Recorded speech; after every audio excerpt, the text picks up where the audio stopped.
일상생활에서 알아두면 좋을 알기 쉬운 생활법령에 대해서 이야기를 나눠볼 텐데요. 자, 올해부터 초등학교에서 코딩 교육이 의무화되면서 코딩에 대한 관심이 상당히 높아졌습니다. 그런데 코딩으로 학습용 게임을 만들었던 이 초등학생들의 게임 7만 건이 갑자기 사라지는 일이 발생을 했는데요. 그 이유가 게임 규제 때문이라고 하네요. 그래서 오늘은 게임 규제에 대해서 이야기를 좀 나눠볼까 합니다. 먼저 이성원 변호사님, 자녀가 또 있으시잖아요. 이 부분 좀 잘 아실 것 같은데 일단 코딩에 대해서 잘 알고 계십니까? 이 코딩 교육은 이제 4차 산업혁명에 발맞춰서 글로벌 인재를 양성하자는 취지에서 올해부터 초등학교에서 이 수학 용어 같이 의무화 교육이 되었는데요. 코딩은 그 주어진 명령을 컴퓨터가 이해할 수 있는 언어로 입력하는 것인데요. 그러니까 쉽게 말해서 코딩을 통해서 원하는 프로그램을 만들 수 있게 되는 겁니다. 그래서 이 프로그램을 이용해서 이게 청소년들이 습작용 게임을 만들었고 이것을 인터넷에 올리고 서로 평가해 주는 것이 이제 요즘 유행이라고 할 수 있는데 이제 그렇게 올린 이 습작 게임 7만 건이 갑자기 삭제가 되면서 이제 문제가 불거진 겁니다. 그렇군요. 갑자기 삭제가 돼서 만든 초등학생들의 불만도 상당히 많았을 것 같다는 생각이 드는데 학습용으로 만든 게임인데 왜 갑자기 삭제가 됐을까요, 오 변호사님?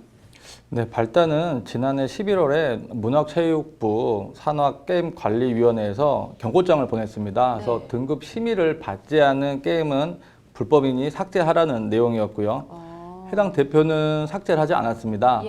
그러자 정부는 그 게임 올린 사람의 동의를 받지 않고 차단을 해버렸고요.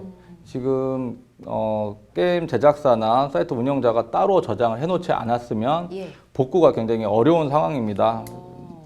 그렇군요. 일단 뭐 습작이나 학습용으로 만든 게임도 등급 심의를 받아야 하는지 참 이 부분이 궁금해집니다. 이성훈 변호사님 어떤 규정 같은 게 있는 건가요? 그 지난 2006년에 제정된 그 게임산업진흥법의 규제에 근거가 있습니다.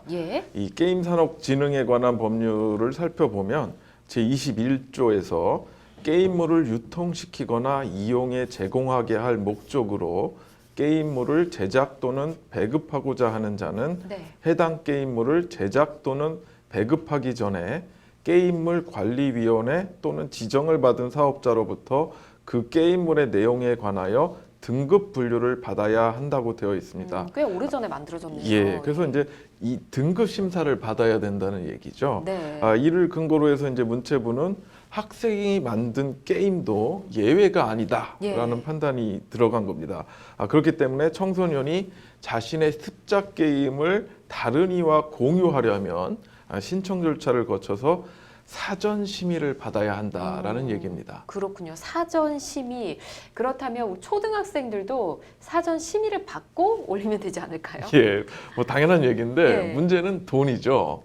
돈이 들어가나요? 그러니까 보통 게임 그 심의 한 건당 수수료가 3만 원에서 50만 원을 내야 한다고 합니다.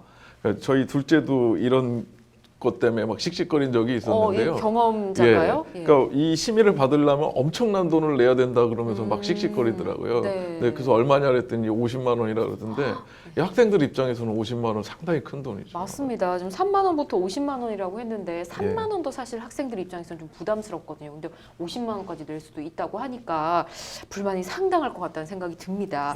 청소년들의 반대, 오성훈 변호사님 많이 심하죠?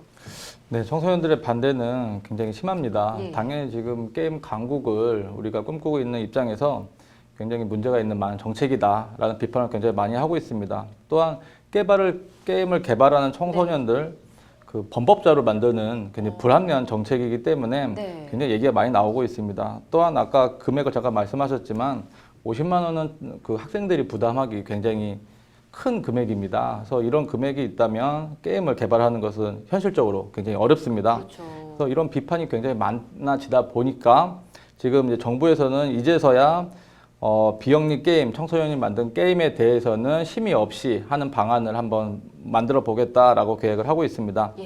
해외에서는 이렇게 비영리고 학생들이 만든 게임에 대해서는 심의 대상이 되지 않습니다. 그래서 이에 맞는 법 개정이 반드시 필요해 보이는 상황입니다. 그렇군요.